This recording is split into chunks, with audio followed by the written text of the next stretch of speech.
In a small, vibrant village tucked away among the rolling, emerald hills of Nigeria, there lived a woman named Adanna. Her name, meaning father's daughter, was once spoken with affection and pride. As a child, Adanna was the delight of the village, known for her lively spirit and the infectious laughter that echoed through the village pathways like a sweet melody.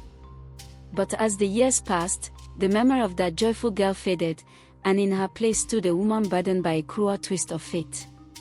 Adanna had grown into a woman of considerable size, her presence as commanding as the ancient baobab trees that dotted the landscape. Yet, despite her imposing figure, she carried with her a burden that no one could see, a persistent, sour aroma that clung to her like an invisible shroud. It wasn't the kind of scent that could be washed away with soap and water, no matter how hard she tried. It was as if the odor was woven into the very fabric of her being, an unwelcome ghost that refused to leave her side.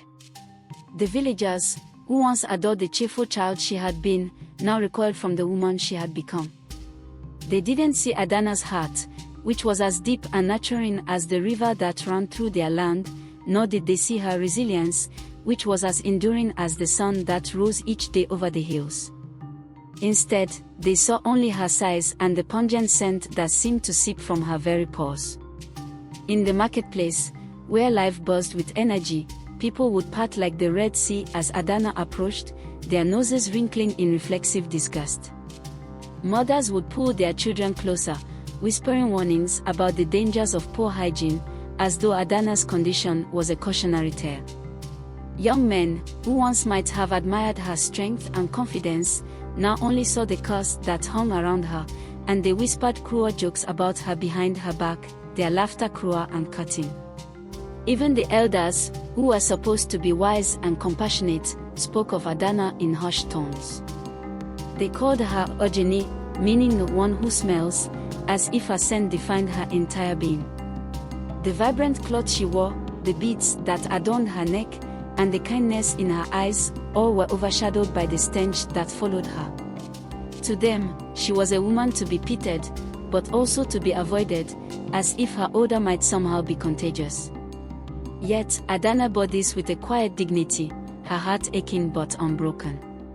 She knew that beneath her outward appearance, there was a spirit that had not yet been crushed by their disdain. There was a story within her, a narrative of strength, sorrow, and an unyielding hope that not even the cruel whispers of her village could silence. She often wandered alone, her thoughts as heavy as the air around her, dreaming of a day when someone might see her for who she truly was, beyond the layers of flesh and the scent that cloaked her. Little did the villagers know that Adanna's story was far from over. Beneath the surface of her sorrow lay the seeds of a transformation that none of them could have ever imagined, a change that would soon turn their taunts into silence and their rejection into envy.